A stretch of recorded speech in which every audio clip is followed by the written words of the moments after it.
Hello everyone. In this video, I'll explain the question answers of NCERT book, Chapter 1, Civics, Understanding Diversity. Okay, let's start. First question, draw up a list of the different festivals celebrated in your locality. Right? आपकी locality में जो festival मनाए जाते हैं उनकी list बनानी है, उनके बारे में बताना है and which of these festivals or celebrations are shared by members of different regional and religious communities. कौन कौन इसको मनाते हैं, राइट? तो बेटा आपने इसमें क्या करना है, डिफरेंट फेस्टिवल्स की लिस्ट बनानी है, उसके नेम बताने हैं कौन कौन से फेस्टिवल हैं और वो कहाँ कहाँ मनाए जाते हैं और कौन कौन सी कम्युनिटीज़ उनको मनाती हैं, right? So some of the festivals celebrated are festivals like Diwali, Holi, Krishna Janmashtami, Rakshabandhan, Onam, Eid, Christmas, independence day, republic day, Gandhi Jayanti, right? तो ये क्या है, independence day, republic day, Gandhi Jayanti क्या है, नेशनल फेस्टिवल्स, राइट? तो ये भी फेस्टिवल्स होते हैं, ध्यान रखिएगा. तो आप देखिए ये जो है कौन कौन से रिलीजन के लोग मनाते हैं इनको, ठीक है, ये भी हम बताएंगे. So almost all people of different community in our neighbourhood celebrate this festivals, right? सभी मनाते हैं ना, हम मिलजुल के मनाते हैं त्यौहार. तो आप इस तरह से इसका आंसर दे सकते हैं. Okay, next is second question, what do you think that India with its rich heritage of diversity adds to your life? कि आपको क्या लगता है कि जो इंडिया की रिच हेरिटेज है, ठीक है ना, इसमें जो डाइवर्सिटी है वो क्या है, जीवन को जोड़ता है, कैसे, ठीक है ना? तो उसके बारे में आप यहाँ बताएंगे. तो जैसे चीज़ें हमने देखा कि इंडिया जो है ये लैंड ऑफ डाइवर्सिटी का ही है, राइट? आप देखिए कि India is a country of diversity. किस किस चीज़ की डाइवर्सिटी है यहाँ? कास्ट, देखिए कास्ट बिल्कुल कास्ट भी लोगों की अलग अलग होती है, राइट? फूड में भी डाइवर्सिटी पाई जाती है, राइट? ये देखिए जैसे आसाम का फूड हो गया, ये महाराष्ट्र का फूड है, राइट? गुजरात है, पंजाब है, तो वैरायटी ऑफ फूड्स, ठीक है, आपको इंडिया में मिलेंगे, राइट? तो यही चीज़ है, caste, food and cloth, right? Cloth में भी हम देखते हैं वैरायटीज़ होती हैं. ये देखिए ये आपको डिफरेंट स्टेट्स के क्लॉथ्स मिलेंगे. ओके, सो इस तरह से आप देख रहे हैं. और फेस्टिवल्स में तो हमने अभी लास्ट क्वेश्चन में पढ़ा ही, ठीक है ना? तो इतने तरह के डाइवर्स होते हैं. तो हम देखिए हम क्या सीखते हैं, किस तरह से हमारे जीवन को जोड़ता है, कैसे, देखिए we learn different languages from our friend, ठीक है? हम अपने दोस्तों से क्या सीखते हैं, डिफरेंट लैंग्वेजेस, ठीक है? सेकेंड वी सेलिब्रेट क्या करते हैं हम, different festivals, different religious rituals, ठीक है, जो हमारे दोस्त और पड़ोसी मनाते हैं ना, तो हम उनको सेलिब्रेट करते हैं. और एक सेंस ऑफ यूनिटी हम में डेवलप होती है, ठीक है? कैसी, कि हम सब भारतीय हैं, right? We all are Indian. इस तरह से एक यूनिटी की सेंस, एकता की सेंस जो है हम में डेवलप होती है, जिससे क्या होता है, हार्मनी और प्रॉस्पेरिटी आती है, right? Okay, next question is, do you think the term unity in diversity is an appropriate term to describe India? आपको क्या लगता है, यूनिटी इन डाइवर्सिटी जो है एक अप्रोप्रिएट, एक सुटेबल टर्म है इंडिया को डिस्क्राइब करने के लिए? What do you think Nehru is trying to say about Indian unity in sentence quoted above from his book the discovery of India? तो चिल्ड्रन आपने इस चैप्टर में इसके बारे में पढ़ा, और आपने अगर लास्ट वीडियोस भी देखी होंगी तो उसमें भी आपको समझ में आ गया होगा कि yes, term unity in diversity क्या है, एक अप्रोप्रिएट टर्म है जो इंडिया को डिस्क्राइब करती है, राइट? और ये देखो किस तरह से इसको ही हमने स्ट्रेंथ का सोर्स माना है, राइट? मजबूत जो हमारी स्ट्रेंथ का सोर्स है वो यही है, यूनिटी इन डाइवर्सिटी, राइट? तो स्ट्रेंथ जो है यूनिटी की, ठीक है ना, ये क्या करती है, हम देखो ब्रिटिश के टाइम से ही हम यूनिटी में रहे हैं, ठीक है? हमने आज़ादी जो है वो ली है किस बेसिस पे, यूनिटी के बेसिस पे, राइट? तो जो हमारे नेशनल फ्लैग है, जो अगर हमारे पास एक सेम नेशनल फ्लैग है, वो हमारी यूनिटी को शो करता है। और हमने वो नेशनल फ्लैग ब्रिटिशर्स के अगेंस्ट प्रोटेस्ट में यूज़ किया है, ठीक है ना, लहराया है ना हमेशा। सो बुक किसने लिखी थी, discovery of India? Jawaharlal Nehru ने। और उन्होंने क्या कहा था कि यूनिटी जो है ये बाहर से नहीं है, अंदर ही अंदर है, हमारे अंदर फोल्ड्स में है, राइट। तो यही चीज़ कही थी। तो हम इसलिए कह सकते हैं कि ये जो यूनिटी इन डाइवर्सिटी है ये अप्रोप्रिएट टर्म है, ठीक है। So it is definitely an appropriate term, unity in diversity. Clear? ये एक डेफिनेटली एक अप्रोप्रिएट टर्म है, सुटेबल टर्म है। So our country has a huge population. अब देखिए कैसे हमारी कंट्री में बहुत बड़ी पॉपुलेशन है, ठीक है। और हमने ये भी देखा कि डाइवर्स पॉपुलेशन है, जिसमें कल्चरल बैकग्राउंड सबके अलग हैं, अलग अलग रिलीजन हैं, लोग अलग अलग लैंग्वेजेस बोलते हैं, सबके अलग अलग ट्रेडिशन हैं, ठीक है। ये सब आपने पढ़ा, राइट। तो हम इस तरह से कह सकते हैं कि इतनी सारी जो डाइवर्सिटी होते हुए, ठीक है ना, हम आगे प्रोग्रेस के पाथ पे बढ़े जा रहे हैं, right. Yet this huge diverse nation is always United and moves forward on the path of progress, right. हम तरक्की के रास्ते पे बढ़े जा रहे हैं। In fact unity in diversity is a base for Indian cultural nationalism. Okay, now next question is underline the line in the poem sung after the Jallianwala Bagh massacre, which according to you reflects India's essential unity.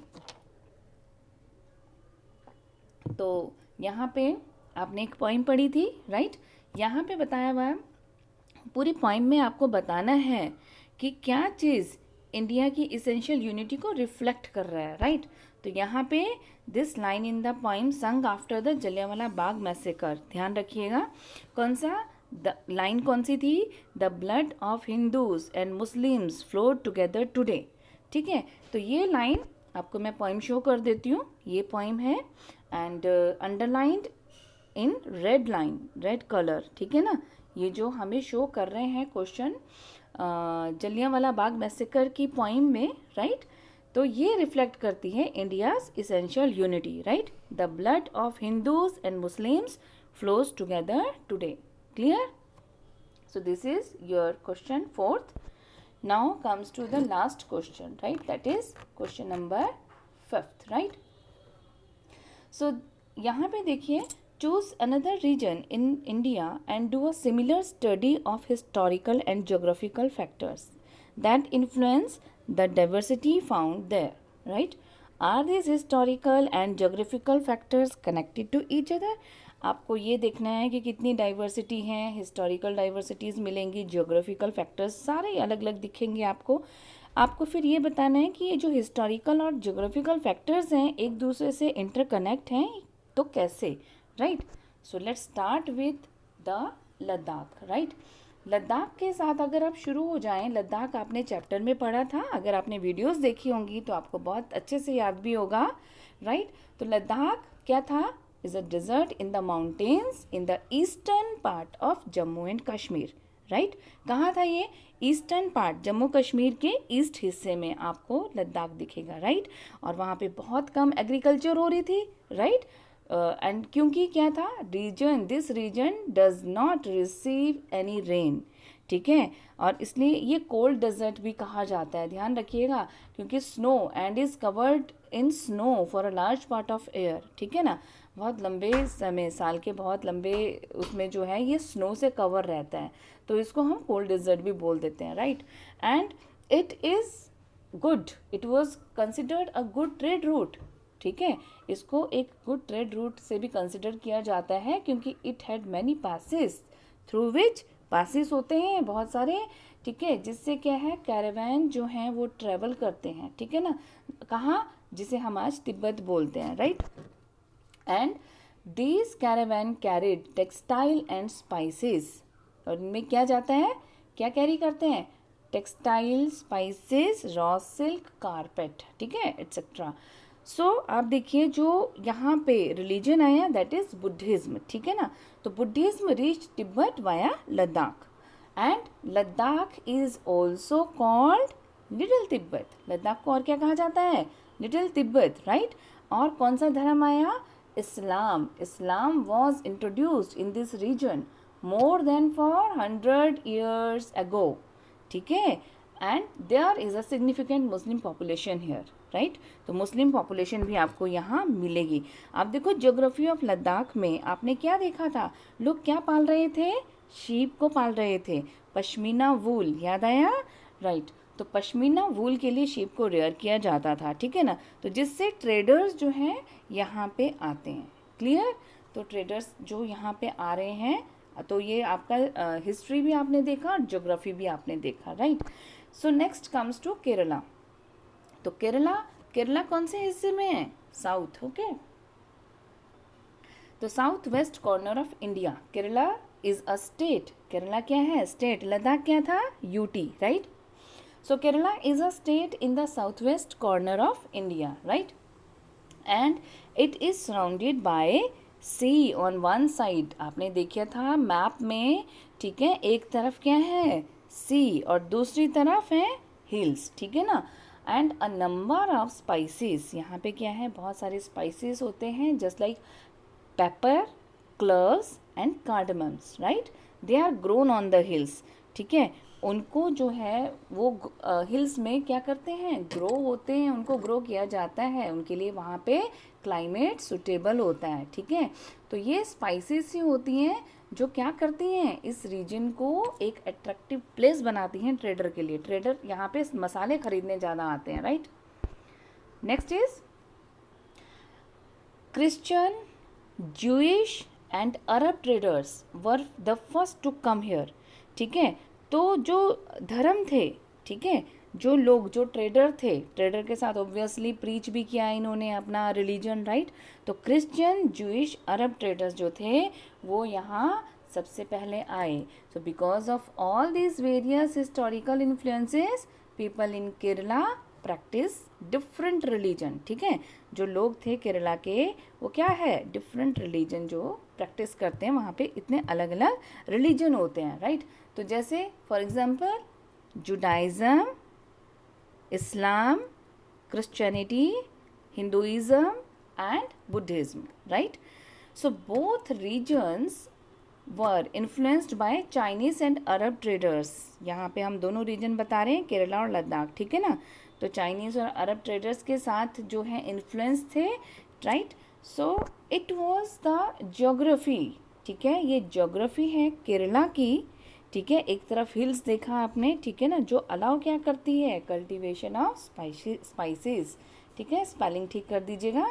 तो cultivation of spices होता है यहाँ पे। And the special geographical location आपकी यहाँ पे मसालों के लिए बहुत बढ़िया है, ठीक है।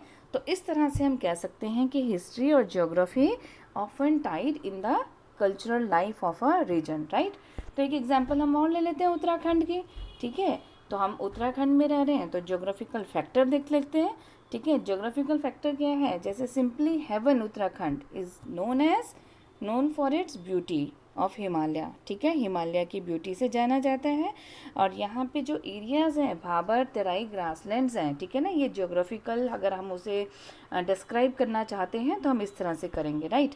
तो भाबर एरिया क्या होते हैं, जो रिवर है जब माउंटेन को छोड़ती है ना, तो एक छोटे छोटे पेबल्स एक उसकी नैरो बेल्ट में आते हैं, ठीक है ना। तो अपने साथ वो पत्थरों को भी बहा के लाती है, ठीक है ना। तो ये कहाँ बिछा देती है, स्लोप्स ऑफ द शिवालिक, ठीक है ना, उसको बोलते हैं भाबर एरिया, राइट।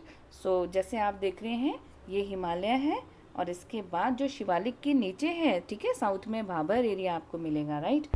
सो ये देखिए पत्थर जो मोटे मोटे पत्थर से होते हैं, राइट।